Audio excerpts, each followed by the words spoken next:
Hello hello les zouzous, coucou, j'espère que vous êtes en forme, que vous allez bien.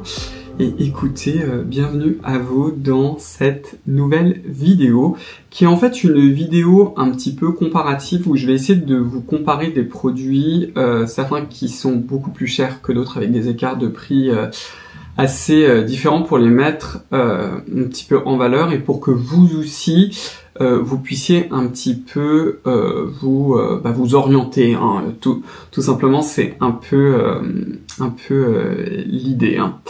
Donc, on va d'abord commencer par la comparaison de deux crèmes hydratantes, qui est tout simplement la mienne, qui vient juste de sortir, qui est la crème légère initiale, que vous avez juste là, versus une autre qui est alors vraiment pas chère du tout, dont je vous parle depuis 200 ans, qui est celle de chez The Ordinary. Donc celle de chez The Ordinary, elle coûte combien? Les 100 ml, parce que celle-ci c'est la grande version, elle existe en deux versions, en 30 et en 100 ml, elle est à 15,50 €.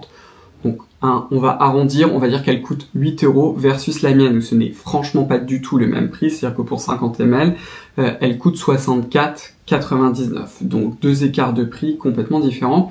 Et j'avais envie justement de vous mettre un petit peu les différences en avant. Alors pourquoi d'abord, pourquoi est-ce que je vous ai choisi celle-ci et pas une autre? Parce que je voulais qu'on soit un petit peu dans la même catégorie de produits. Alors qu'est-ce que j'entends par là? D'abord les deux, ces deux crèmes-là, au niveau pouvoir de nutrition, je vous rappelle qu'une crème hydratante, on l'a choisie avant tout par son type de peau, quel que soit votre âge. J'ai eu beaucoup de questions avec la sortie de la crème légère sur les types de peau, et des personnes m'ont dit non mais moi j'ai la peau mature, est-ce que ça peut me convenir? Si vous avez la peau mature et que vous avez une peau normale à grasse, ces deux crèmes vont pouvoir vous convenir. Évidemment que si vous avez la peau sèche, ce ne sera pas le cas. Vous pouvez très bien utiliser ces deux crèmes en revanche le matin, quand vous avez la peau très sèche, sous un solaire qui est du coup bien gras. Et c'est facile de trouver des solaires bien gras, donc ça vous n'aurez pas trop de soucis là-dessus. Mais je pense que vous voyez un petit peu l'idée. Donc ça c'est le premier élément. Le deuxième élément, pourquoi est-ce que j'ai choisi celle-ci? Parce qu'il existe pléthore de crème hydratante sur le marché, c'est pas la seule qui existe, c'est que celle de chez The Ordinary a tout de même quand même une composition qui est un petit peu biomimétique, c'est-à-dire qui a quelques ingrédients qui sont naturellement dans la peau. L'autre raison aussi, et c'est pour ça que je voulais choisir vraiment celle de chez The Ordinary, en particulier celle-ci, qui est la Natural, je crois que je ne vous ai même pas donné son nom, qui est la Natural Moisturizing Factors plus HA, donc vraiment la première qu'ils ont sortie, parce qu'ils en ont 3 maintenant. Une pour les peaux sèches, une pour les peaux très grasses, celle-ci c'est celle qui est intermédiaire. Celle-ci ne contient pas d'huile végétale, ce qui est aussi le cas de la mienne. Les ingrédients biomimétiques, qu'est-ce que c'est? En fait, ce sont des ingrédients qui existent naturellement dans la peau. Dans ma marque, dans l'ADN même de ma marque, c'est pas juste une allégation marketing et c'est pas juste de se dire il y a des ingrédients qui existent dans la peau donc on les met dans une formule. L'idée c'est vraiment d'essayer de se rapprocher un maximum de la biologie de votre peau, exactement de la barrière cutanée. C'est pour ça que les ingrédients biomimétiques que vous avez par exemple chez moi, ils sont dans des proportions, dans des concentrations entre eux que j'ai essayé de faire coller le plus avec ce qu'on connaît en recherche dans la peau. C'est-à-dire que c'est pas juste on a tel et tel ingrédient, bam, on va les mettre dans la formule et puis voilà, c'est beaucoup plus compliqué que ça. L'autre chose aussi, c'est tout simplement au niveau des concentrations. Le pouvoir hydratant et nourrissant de ma crème, par exemple, il provient vraiment de deux complexes, qui est le complexe hydratant que vous retrouvez aussi, si jamais vous ne connaissez pas le produit, dans l'essence initiale, et un complexe lipidique qui récapitule des céramides, du cholestérol et des acides gras. Celui-ci, il est intégré à 2% final, ce qui est énorme, en particulier avec une texture qui est vraiment comme un gel, et le complexe hydratant, il est intégré à 5%. Et même le reste de la composition, il y a beaucoup de choses, en particulier au niveau des émollients, où j'essaie de se rapprocher autant que possible, parce qu'on peut pas non plus être exactement pareil, de la formule finale.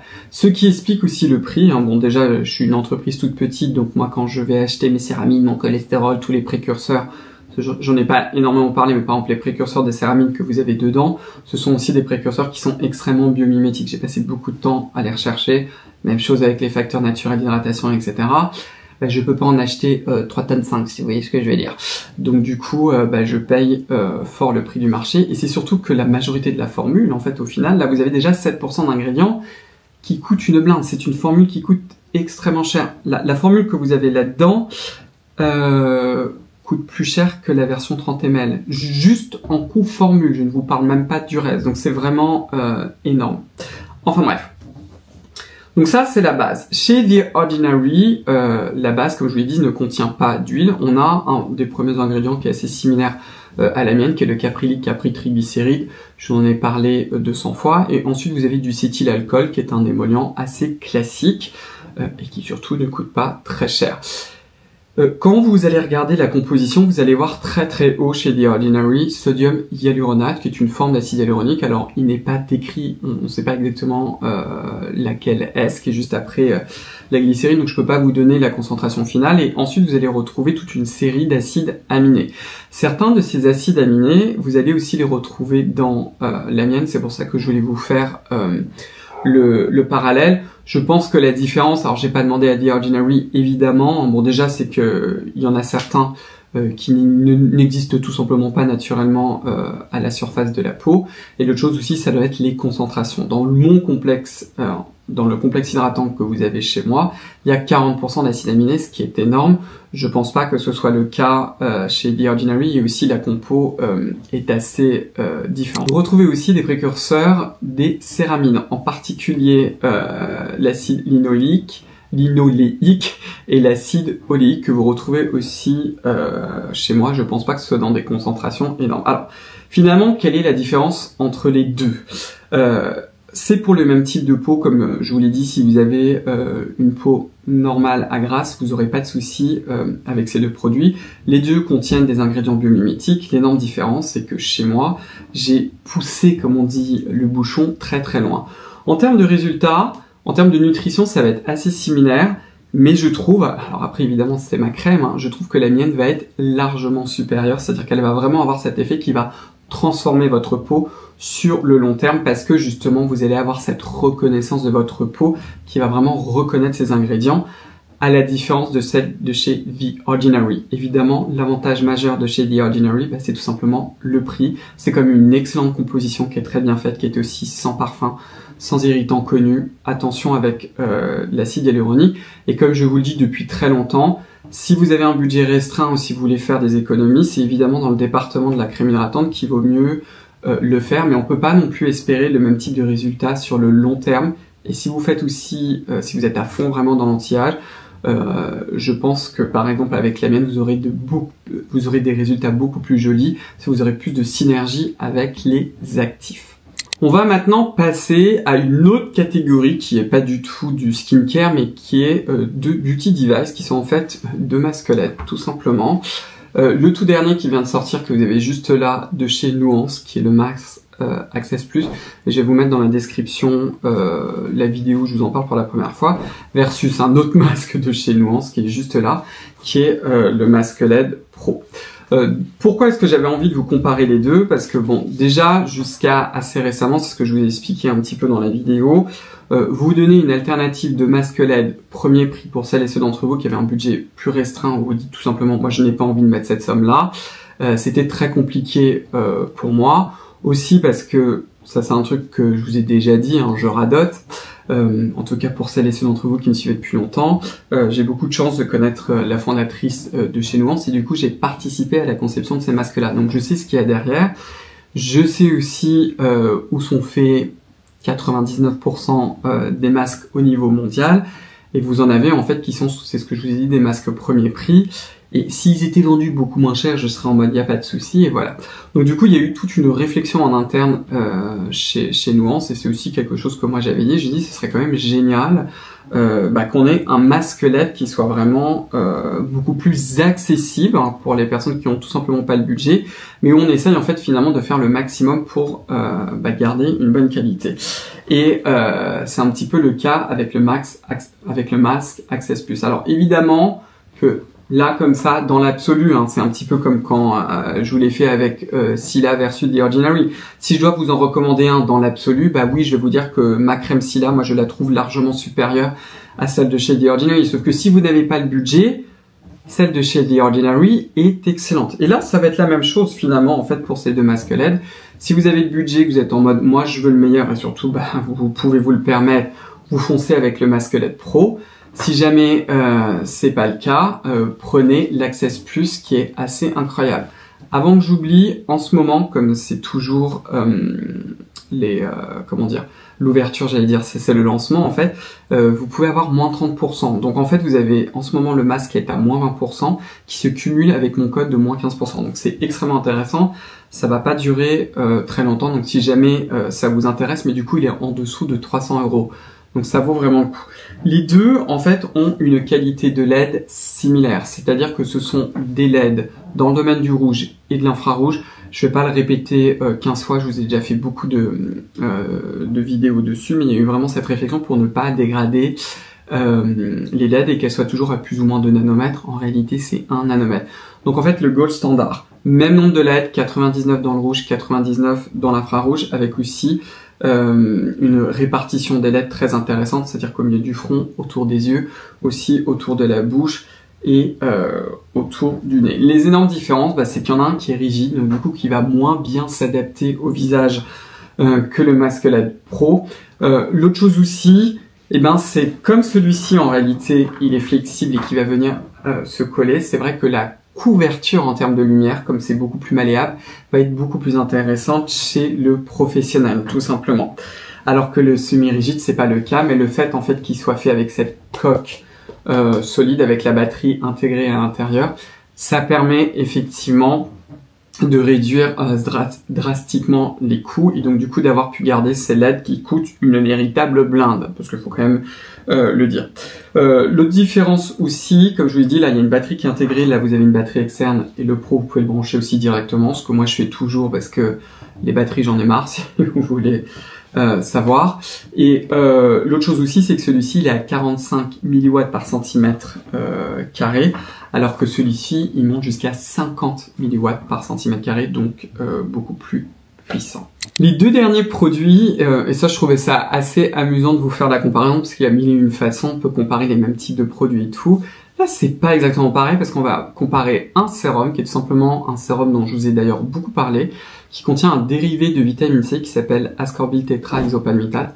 Il n'a pas exactement le même nom, parce qu'il existe, c'est un isomère, mais nous allons considérer pour cette vidéo que c'est exactement le même, hein, on va le dire comme ça, qui est un ingrédient qui s'appelle l'ascorbyl tétraisopalmitate solution, 20% avec de la vitamine F, qui est celui de chez The Ordinary, qui est un sérum, et on va le comparer à la crème de chez SVR, qui s'appelle la C20 Beauty. Donc en fait, la caractéristique de ces deux produits, c'est que ces deux-là contiennent ce dérivé de vitamine C à la même concentration, c'est-à-dire 20%. Qui est une concentration qui est très intéressante. Ce dérivé de la vitamine C, je vous l'ai déjà dit plusieurs fois, l'avantage qu'il a, c'est que c'est un dérivé qui est soluble dans du gras, donc pas dans l'eau. On n'a pas besoin d'abaisser le pH pour que ça pénètre dans la peau, donc du coup il va être beaucoup moins irritant. Donc soit c'est pour celles et ceux d'entre vous où vous ne pouvez absolument pas supporter ce dérivé-là, et vous êtes en mode aïe aïe aïe ouïe ouïe, donc c'est mort. Enfin là, je parle de la vitamine C aqueuse. Ou bien c'est pour celles et ceux d'entre vous, vous voulez booster votre routine en antioxydants et surtout contre les taches avec le teint, vous avez beaucoup de problèmes et ça peut être une bonne solution. Celui de chez The Ordinary sur le site, parce que nous avons enfin le site en français pour The Ordinary, et ça on aime beaucoup, pour 30 ml ça coûte 23,60 € avec une formule qui est vraiment archi simple. Je sais plus s'ils l'ont fait évoluer ou pas, mais c'est essentiellement en fait cette vitamine C qui est dans des alcanes très très légers qui viennent de la noix de coco, qui sont en fait des molécules grasses qui s'évaporent. Vous avez, comme ils ont dit, un petit peu de vitamine F, un petit extrait de tomate potentiellement antioxydant. Une formule très très simple qui est sans eau. Là, c'est bien boutique qui coûte 45,90 € sur le site internet. D'ailleurs, si ça vous intéresse, j'ai un code en permanence de moins 15% pour SVR, quel est mon code? Je ne sais plus. qui est Cyril 15, on va y arriver. Et ça, c'est une formule qui est nettement plus complexe parce qu'on est sur une émulsion, on est vraiment sur une crème. On a pratiquement un différentiel de 20 € entre les deux, ça dépend où vous l'achetez, etc. Une grosse différence quand même qu'il faut garder en tête, c'est que celle de chez SVR contient du parfum, ce qui n'est pas le cas de celle de chez The Ordinary, donc gardez-le bien en tête. En réalité, au niveau des utilisations, ça va plutôt dépendre de vous. L'avantage, on va dire, de la SVR, c'est que c'est une crème. Donc, vous n'aurez pas besoin, en particulier quand vous avez une peau plutôt normale à sèche, en train de vous dire, bon, il va falloir que je me rajoute un truc, etc. Et vous pouvez utiliser la Sévère Beauty pour mélanger votre rétinol. Si vous êtes sensible au parfum, c'est foutu. En revanche, si vous avez déjà une méga crème hydratante que vous adorez, etc., vous pouvez utiliser celle de chez The Ordinary que vous allez mélanger, par exemple, à votre crème hydratante, parce que comme je vous l'ai dit, c'est une forme de vitamine C qui est liposoluble, ou alors un sérum avec un petit peu de gras. En réalité, la différence entre les deux, bon, évidemment, c'est au niveau du prix, il y en a un qui est quand même moins cher, mais c'est surtout au niveau de l'utilisation. Est-ce que finalement, cet actif, vous préférez l'utiliser comme une crème hydratante et pas finalement encore rajouter une énième couche, ou alors ça vous gêne pas de rajouter quelques gouttes du sérum. L'avantage aussi du sérum, c'est que vous pouvez un petit peu customiser. C'est-à-dire que peut-être que le matin, vous n'avez pas besoin de crème hydratante, sauf que vous avez peut-être besoin de ce dérivé matin et soir, vous avez un peu trop de tâches, et là effectivement, le matin vous allez pouvoir mettre, je sais pas moi, 3-4 gouttes par exemple du The Ordinary, et le soir vous allez aussi pouvoir faire la même chose, mélanger à votre crème hydratante le soir, parce que peut-être que le matin vous n'utilisez pas de crème hydratante. Donc ce sont en fait deux utilisations différentes, vous en avez aussi un que vous devez, alors vous pouvez parfois l'acheter en boutique. Je vous invite assez souvent pour les actifs de les commander directement sur les sites parce que c'est toujours plus frais, c'est pas rester sous les lampes, etc. Sauf peut-être dans les énormes paras où il y a beaucoup de ce qu'on appelle de turnover, je sais plus comment dire en français, mais vous voyez ce que je veux dire, quoi, ça tourne. Ou bien vous avez une de parapharmacie comme celle de chez SVR, qui est une crème si vous préférez aussi acheter quelque chose en parapharmacie. Voilà.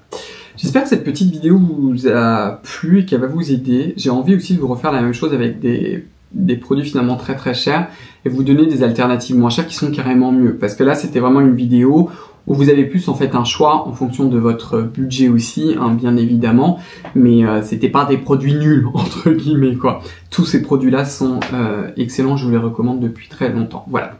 Donc si la vidéo vous a plu, je vous invite à me donner un pouce bleu, à vous abonner, à enclencher la cloche de notification, à commenter juste en bas. Vous pouvez également me rejoindre sur mon compte Instagram, sur le compte Instagram de ma propre marque. Puis écoutez, on va se revoir très très vite dans une prochaine vidéo. Comme toujours, prenez bien soin de vous et à très très vite. Au revoir les zouzous, bye bye.